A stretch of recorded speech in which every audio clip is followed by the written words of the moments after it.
News చూస్తున్నారు. Ram Charan game changer సినిమాకు big shock తగిలింది. కర్నూలు జిల్లా Banaganapalli GM picture palace cinema థియేటర్ను సీజ్ చేశారు అధికారులు. థియేటర్ను సీజ్ చేశారు డోన్ ఆర్డీఓ. లైసెన్స్ అనుమతులు రెన్యువల్ చేయకుండా సినిమా ప్రదర్శించారంటూ ఆగ్రహాన్ని వ్యక్తం చేస్తున్నారు. నిబంధనలు పాటించడం లేదని ఆర్డీఓ ఆగ్రహాన్ని వ్యక్తం చేశారు. సినిమా ప్రదర్శన ఆగిపోవడంతో నిరాశతో వెనుదిరిగారు రామ్ చరణ్ అభిమానులు. దానికి సంబంధించిన బిగ్ బ్రేకింగ్ న్యూస్ చూస్తున్నారు. మరి ముఖ్యంగా రామ్ చరణ్ తేజ్కి సంబంధించి ఈ గేమ్ చేంజర్ చాలా ఇంట్రెస్టింగ్ మూవీ.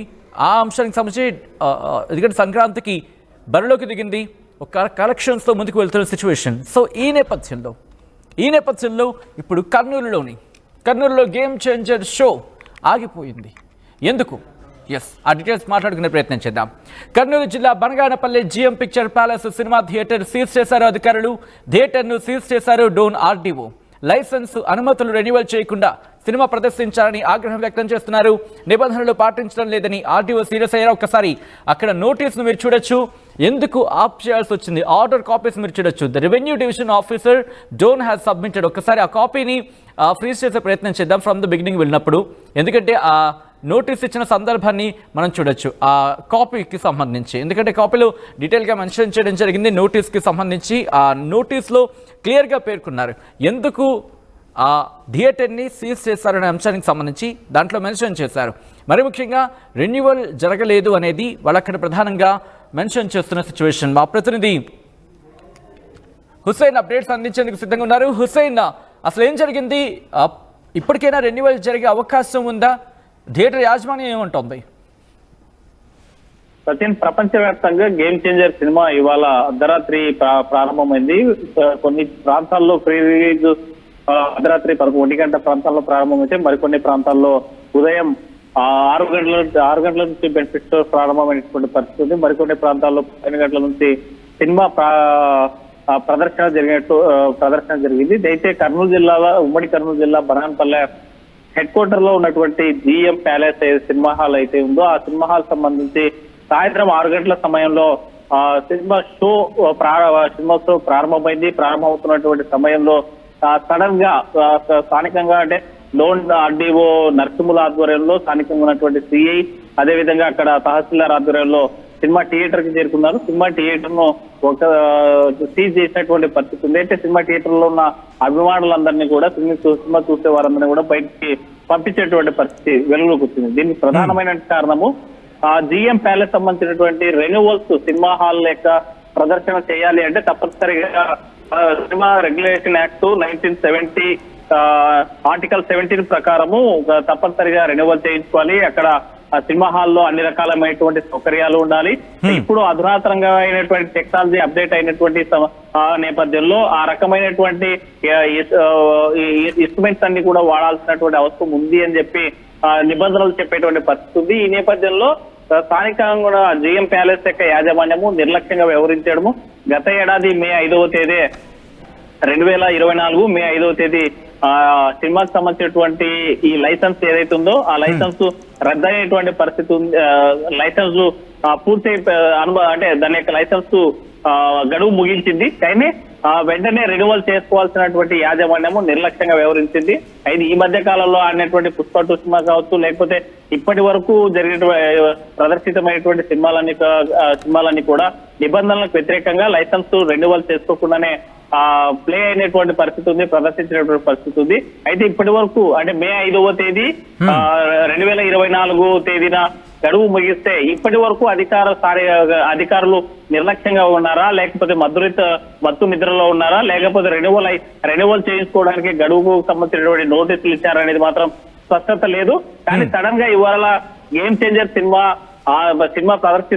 ఆడుతున్నటువంటి నేపథ్యంలో, సినిమా షో నడుస్తున్నటువంటి నేపథ్యంలో ఒక్కసారిగా ఆర్డీఓ నరసింహుల ఆధ్వర్యంలో స్థానిక తహసీల్దారు పోలీసుల ఆధ్వర్యంలో సినిమా హాల్ కి వెళ్లి సీజ్ చేసి నోటీసు అంటించి సినిమాను ఆపేసినటువంటి పరిస్థితి కలవర పెడుతుంది. ఒక్కసారి ఈ విజువల్ ని ఫ్రీజ్ చేసే ప్రయత్నం చేద్దాం. ఎందుకంటే నోటీస్ కి సంబంధించి ఆర్డర్ కాపీస్ మీరు చూస్తున్నారు. రిక్వెస్ట్ మీరు చూడొచ్చు. హుస్సేన్, ఒకసారి మీరు లైన్ లో ఉండండి. ఆర్డర్ కాపీస్ మీరు చూస్తున్నారు ఆర్టీవీ స్క్రీన్ మీద.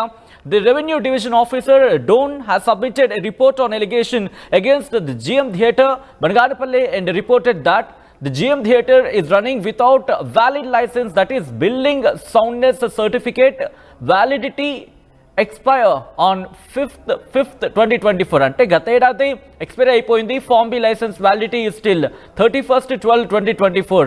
ఈ ఫార్మ్ బి లైసెన్స్ కూడా అయిపోయింది and requested to take necessary action against the theatre in pursuance of the report of the Revenue Divisional Officer Don under Sub-Rule 3E and 4B1 of Rule 17 of AP Cinema Regulations Rule 1970, the proprietor of the GM Theatre, Badanganapalli, is hereby directed to close down the theatre until submission of valid certificate or renewal of license as per procedure అంటూ కూడా ఆ రెండు లైసెన్స్ని పునరుద్ధరించిన అంతవరకు కూడా cinema థియేటర్ని seize చేసేయాలి, close చేయాలి అన్నట్టుగా అర్థం వచ్చేలా ఆర్డర్ కాపీస్ మీరు చూడొచ్చు. సో ఇప్పుడు ఇటువంటి సినారియోలో ఎందుకంటే క్లియర్గా మెన్షన్ చేయడం జరుగుతుంది, ఒకటి బిల్డింగ్ సౌండ్నెస్ సర్టిఫికేట్, అది ఫస్ట్ సర్టిఫికేట్, అది గత ఏడాది అయిపోయింది. ఆ తర్వాత ఫార్మ్ బి లైసెన్స్, అది కూడా December 31 గత ఏడాది వరకు ఉంది. రెండు కూడా అయిపోయాయి. ఇప్పుడు ఈ రెండింటినీ కూడా పునరుద్ధరించుకోవడం అయితే వీటి లైసెన్స్ని తిరిగి పొందిన తర్వాత అక్కడ మీరు చూడొచ్చు సెకండ్ పారాలో ఉంది ఇన్ఫర్షన్స్ రిపోర్ట్ అంటూ కూడా ఆ సెక్షన్ సంబంధించి మెన్షన్ చేస్తున్నాయి. బనగానపల్లికి సంబంధించి అంటూ కూడా license authority joint collector Nandyal డిస్ట్రిక్ట్కి సంబంధించి ఆయన సిగ్నేచర్తో వాళ్ళ సిగ్నేచర్తో అక్కడ ఉన్న సిచ్యువేషన్ మనం చూసాం. సో ఈ నేపథ్యంలో ఇప్పుడు సదరు యాజమాన్యం, ఆ థియేటర్ యాజమాన్యం ఏం చేస్తుందో ఒకసారి మీరు చూడొచ్చు. కలకల్లాడాల్సిన థియేటర్ అది, ఈరోజు కలెక్షన్లతో మోత మోగాల్సిన థియేటర్ అది, ఈరోజు ప్రేక్షకులతో కలకల్లాడాల్సిన థియేటర్ అది, కలెక్షన్లతో కాసుల వర్షం కురిపించాల్సిన రోజు ఇది. కానీ ఆ లైసెన్స్కి సంబంధించి ఎక్కడ కనిపించలేదు, ఎక్కడ లేదు. ఆ లైసెన్సులు రెండు కూడా టైం అయిపోయాయి. ఆ లైసెన్స్ సంబంధించి వాటిని పునరుద్ధరించుకోవాలి, కానీ పునరుద్ధరించలేదు. ఈ నేపథ్యంలో కలకల్లాడాల్సింది ఈరోజు వెలవెలబోతోంది ఈరోజు. సో ఈ నేపథ్యంలోనే ఆ రెండు సర్టిఫికేట్స్కి సంబంధించి పునరుద్ధరించుకునే అవకాశం ఉందా, లేకపోతే రేపు దీని మీద ఆ ప్రాసెస్ మీద కావచ్చు, ఆ ప్రొసీజర్ మీద కావచ్చు థియేటర్ యాజమాన్యం ఏమైనా వెళ్లే అవకాశం కనిపిస్తోందా? మా ప్రతినిధి హుసేన్ అప్డేట్స్ అందించేందుకు లైవ్లో కంటిన్యూ అవుతున్నారు. హుసేన్, థియేటర్ యాజమాన్యం ఆ రెండు సర్టిఫికేట్కి సంబంధించి ఆ రెండు సర్టిఫికేట్ల విషయంలో ఏమైనా అడుగులు వేస్తోందా, అడుగులు వేసిందా? సచిన్, ఈ రెన్యువల్ సంబంధించినటువంటి సర్టిఫికేట్ తీసుకోవాలంటే రేపు రోజున శనివారం ఉండడము, అయితే రేపే నోట్ ఫైల్ పంపించి రిటర్న్స్ పునరుద్ధరణ జరిగేటువంటి అవకాశమే లేదు. ఎందుకంటే స్థానిక ఉన్నటువంటి తహసీల్దార్ అప్రూవల్ చేసిన తర్వాత నోట్ ఫైల్ ఆర్డీఓకి పెట్టాలి. ఆర్డీఓ దాన్ని అప్రూవల్ చేసిన తర్వాతే అనుమతులు రావాల్సినటువంటి, జిల్లా కలెక్టర్ కూడా దాన్ని అనుమతించాల్సినటువంటి పరిస్థితి ఉంది. సో మనం రేపు శనివారం కావడం, ఎల్లుండి ఆ నెక్స్ట్ డేనే ఆదివారం కావడం, ఆ నెక్స్ట్ డేనే ఈ సంక్రాంతి సెలవుల యొక్క పరిస్థితి కొంత అవుతున్న నేపథ్యంలో సుమారుగా వారం రోజుల పాటు ఆ సినిమా హాల్ మూతపడేటువంటి అవకాశం ఉంది. అయితే అనుకున్నటువంటి పరిస్థితుల్లో, ప్రత్యేకమైనటువంటి పరిస్థితుల్లో అధికారులు లైసెన్స్ పునరుద్ధరిస్తే తప్ప మరి సినిమా ఆ యొక్క హాల్లో గేమ్ చేంజర్ సినిమా ప్రదర్శించేటువంటి పరిస్థితి లేదు, షో పడేటువంటి అవకాశం లేదు. సో మొత్తానికి చూసుకుంటే గేమ్ చేంజర్ సినిమా అన్ని చోట్ల, అన్ని ప్రాంతాల్లో ప్రతి చిరంజీవి, అదేవిధంగా రామ్ చరణ్, మెగా ఫ్యామిలీ అభిమానులంతా కూడా ఎంజాయ్ చేస్తుంటే మాత్రం ఈ బనగానపల్లె పట్టణంతో పాటు బనగానపల్లె పరిసర గ్రామాలతో పాటు ఆ నియోజకవర్గం ఉన్నటువంటి ప్రజలందరికీ అక్కడ ఉన్నటువంటి థియేటర్, మనకి స్థానికంగా నియోజకవర్గంలో చూసుకుంటే బనగానపల్లె నియోజకవర్గం ప్రధానంగా బనగానపల్లి